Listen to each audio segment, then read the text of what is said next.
ಓಂ ಶ್ರೀ ಗಣೇಶಾಯ ನಮಃ. ಓಂ ಶ್ರೀ ಹನುಮತೆ ನಮಃ. ಪಂಚಮುಖಿ ಹನುಮತೆ ನಮಃ. ಅಥ ಧ್ಯಾನಂ ಪ್ರವಕ್ಷ್ಯಾಮಿ ಶೃಣು ಸರ್ವಾಂಗ ಸುಂದರ ಯತ್ಕೃತಂ ದೇವದೇವೇನ ಧ್ಯಾನಂ ಹನುಮತ್ ಪ್ರಿಯಂ.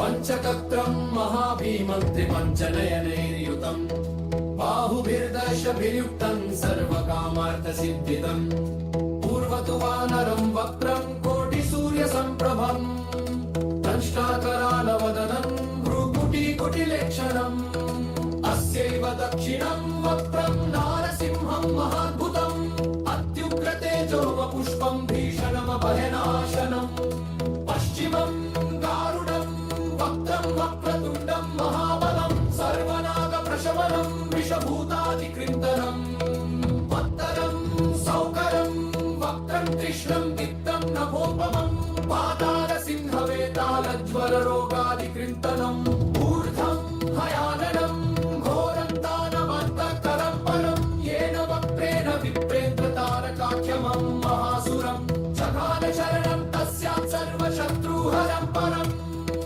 ಧ್ಯಾತ್ವಾ ಪಂಚಮುಖರುದ್ರಂ ಹನುಮಂತಂ ದಯಾನಿಧಿಂ ಘನದಂ ತ್ರಿಶೂಲಂ ಖಡ್ವಾಂಗಂ ಪಾಶಮಂಕುಶಪರ್ವತಂ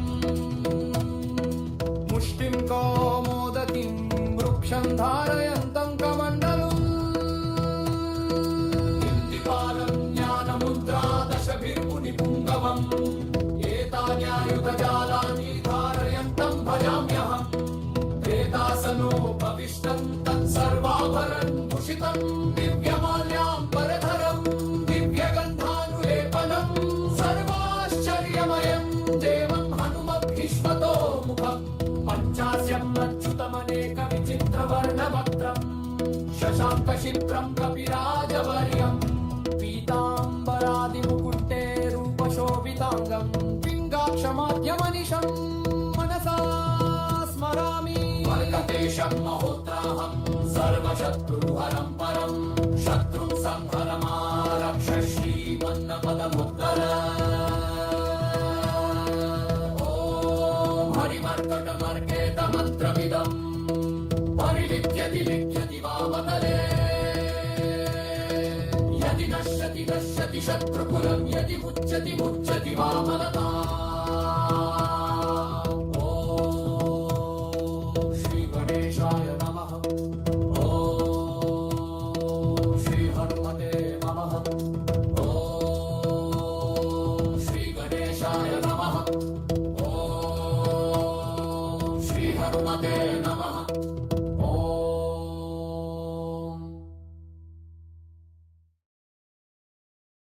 ಇದಂ ಕವಚಂ ಪಠಿತ್ವಾ ತು ಮಹಾಕವಚಂ ಪಠೇನ್ನರಃ ಏಕವಾರಂ ಜಪೇತ್ ಸ್ತೋತ್ರಂ ಸರ್ವಶತ್ರುನಿವಾರಣಂ ದ್ವಿವಾರಂ ತು ಪಠೇನ್ನಿತ್ಯಂ ಪುತ್ರಪೌತ್ರ ಪ್ರವರ್ಧನಂ ತ್ರಿವಾರಂ ಚ ಪಠೇನ್ನಿತ್ಯಂ ಸರ್ವಸಂಪದ್ಕರಂ ಶುಭಂ ಚತುರ್ವಾರಂ ಪಠೇನ್ನಿತ್ಯಂ ಸರ್ವರೋಗನಿವಾರಣಂ ಪಂಚವಾರಂ ಪಠೇನ್ನಿತ್ಯಂ ಸರ್ವಲೋಕವಶಂಕರಂ ಷಡ್ವಾರಂ ಚ ಪಠೇನ್ನಿತ್ಯಂ ಸರ್ವವೇಮನಶಂಕರಂ ಸಪ್ತವಾರಂ ಪಠೇನ್ನಿತ್ಯಂ ಸರ್ವಸೌಭಾಗ್ಯದಾಯಕಂ ಅಷ್ಟವಾರಂ ಪಠೇನ್ನಿತ್ಯಮಿಷ್ಟಕಾಮಾರ್ಥಸಿದ್ಧಿದಂ ನವವಾರಂ ಪಠೇನ್ನಿತ್ಯಂ ರಾಜಭೋಗಮವಾಪ್ನುಯಾತ್ ದಶವಾರಂ ಪಠೇನ್ನಿತ್ಯಂ ತ್ರೈಲೋಕ್ಯಜ್ಞಾನದರ್ಶನಂ ರುದ್ರಾವೃತ್ತಿಂ ಪಠೇನ್ನಿತ್ಯಂ ಸರ್ವಸಿದ್ಧಿರ್ಭವೇತ್ ಶುಭಂ. ತವ ಚ ಸ್ಮರಣೇನೈವ ಮಹಾಬಲಮವಾಪ್ನುಯಾತ್ ಇತಿ ಸುದರ್ಶನ ಸಂಹಿತಾಯಾಂ ಶ್ರೀರಾಮಚಂದ್ರ ಸೀತಾ ಪ್ರೋಕ್ತಂ ಶ್ರೀ ಪಂಚಮುಖನುರತ್ತಮಜಂ ಶ್ರೀ ಪಂಚಮುಖಿ ಹನುಮಾನ ಸಮಾನ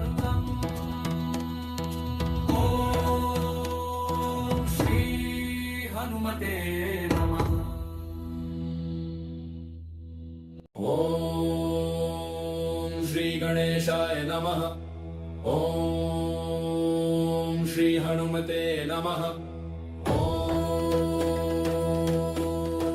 पंचमुखी हनुमते नमः।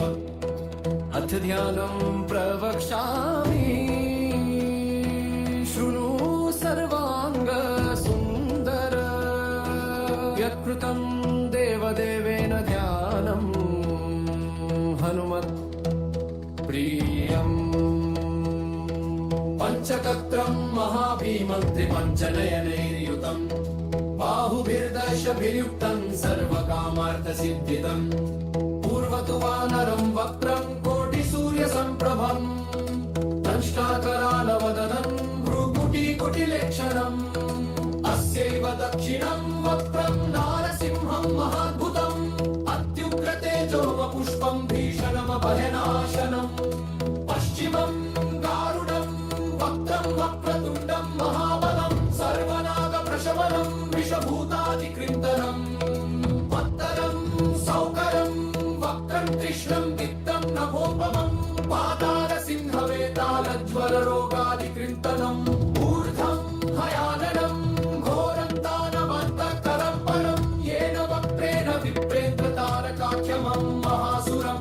जघानशरणं तस्यात् सर्वशत्रुहरं परम्, ध्यात्वा पञ्चमुखरुद्रं हनुमन्तं दयानिधिं। गरुडं त्रिशूलं खड्वाङ्गं पाशमङ्कुशपर्वतम्,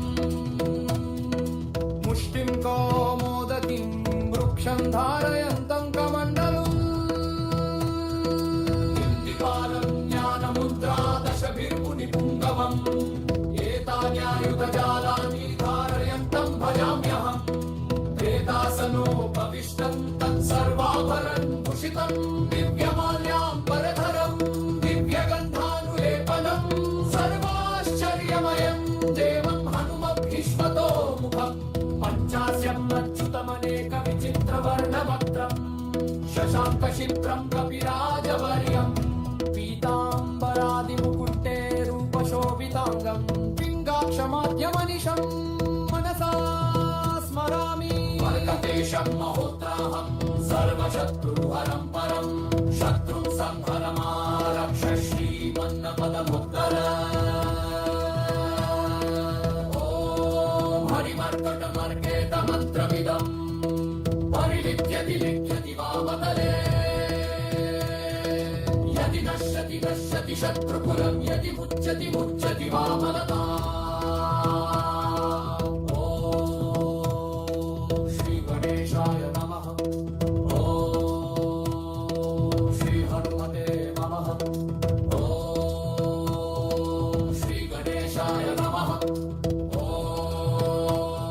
ॐ श्री हनुमते नमः। ॐ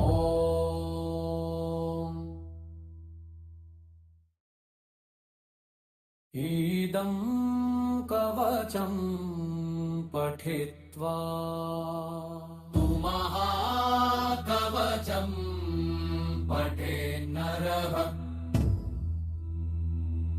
एकवारं जपेत् स्तोत्रम्, सर्वशत्रुनिवारणम्। द्विवारं तु पठेन्नित्यं पुत्रपौत्रप्रवर्धनम्, त्रिवारं च पठेन्नित्यं सर्वसम्पद्करं शुभम्। चतुर्वारं पठेन्नित्यं सर्वरोगनिवारणम्, पञ्चवारं पठेन्नित्यं सर्वलोकवशन्तरम्।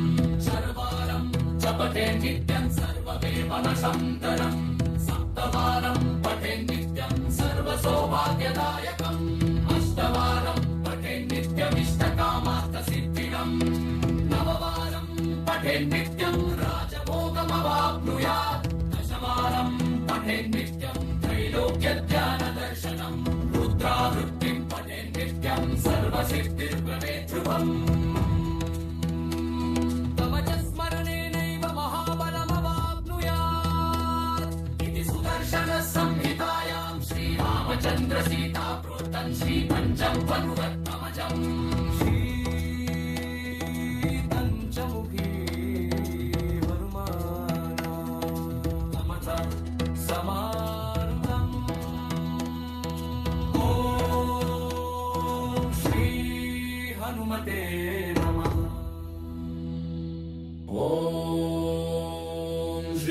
श्रीगणेशाय नमः। ॐ श्री हनुमते नमः। ॐ पंचमुखी हनुमते नमः। अथ ध्यानं प्रवक्ष्यामि, शृणु सर्वांग सुंदर।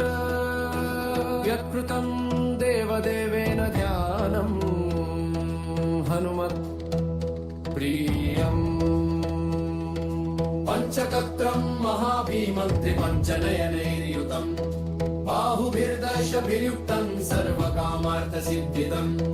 पूर्वतु वानरं वक्त्रं कोटिसूर्यसम्प्रभम्, दंष्ट्राकरालवदनं भ्रूकुटिकुटिलेक्षणम्। अस्यैव दक्षिणं वक्त्रं नारसिंहं महाद्भुतम्, अत्युग्रतेजो वपुष्पं भीषणमभयनाशनम्। पश्चिमं गारुडं वक्त्रं वक्रतुण्डं महाबलं, सर्वनागप्रशमनं विषभूतादिकृन्दनम्। उत्तरं सौकरं वक्त्रं कृष्णं दीप्तं नभोपमं, पातालसिंहवेतालज्वररोगादिकृन्तनम्। ऊर्ध्वं हयाननं घोरं दानवन्तकरं परं, येन वक्त्रेण विप्रेन्द्र तारकाख्यमं महासुरं। जघानशरणं तस्यात् सर्वशत्रुहरं परम्, ध्यात्वा पञ्चमुखरुद्रं हनुमन्तं दयानिधिं। गणदं त्रिशूलं खड्वाङ्गं पाशमङ्कुशपर्वतम्, मुष्टिं कौमोदकीं वृक्षं धारयन्तं कमण्डलम्। इन्दिपालं ज्ञानमुद्रा दशभिर्मुनिपुङ्गवम्, एतान्यायुधजालानि धारयन्तं भजाम्यहम्। वेदासनोपविष्टं तत्सर्वाभरणं भूषितं, दिव्यमाल्याम्बरधरं दिव्यगन्धानुलेपनं। सर्वाश्चर्यमयं देवं हनुमद्भिष्मतो मुखम्, पञ्चास्यम् अच्युतमनेकविचित्रवर्णवक्त्रम्। शशाङ्कशिप्रं कपिराजवर्यं, पीताम्बरादिमुकुटे रूपशोभिताङ्गं। पिङ्गाक्षमाद्यमनिशं मनसा स्मरामि, वर्गदेशं महोत्राहं सर्वशत्रुहरं परं। शत्रुं संहरमारक्ष श्रीमन्नपदमुत्तर। ॐ हरिमर्कटमर्केतमन्त्रमिदं, परिलिख्यति लिख्यति वामतले। यदि नश्यति नश्यति शत्रुकुलं, यदि मुच्यति मुच्यति वामलता। ॐ श्रीगणेशाय नमः। ॐ श्रीहनुमते नमः। ॐ श्रीगणेशाय नमः। ॐ श्रीहनुमते नमः। ॐ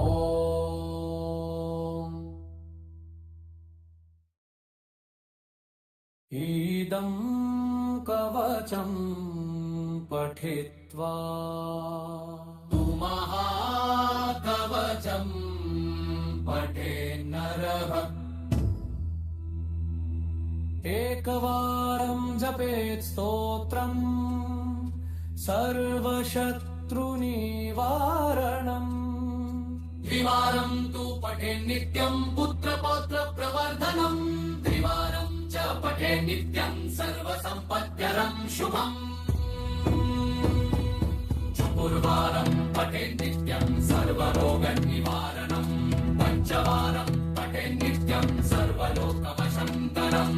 षड्वारं च पठेन्नित्यं सर्ववेपनशङ्करम्। सप्तवारं पठेन्नित्यं सर्वसौभाग्यदायकम्। अष्टवारं पठेन्नित्यमिष्टकामार्थसिद्धिदम्। नववारं पठेन्नित्यं राजभोगमवाप्नुयात्। दशवारं पठेन्नित्यं त्रैलोक्यज्ञानदर्शनम्। रुद्रावृत्तिं पठेन्नित्यं सर्वसिद्धिर्भवेत् ध्रुवम्। तव च स्मरणेनैव महाबलमवाप्नुयात् इति सुदर्शनसंहितायां श्रीरामचन्द्र सीता प्रोक्तं श्रीपञ्चम वनुरत्नमजम्।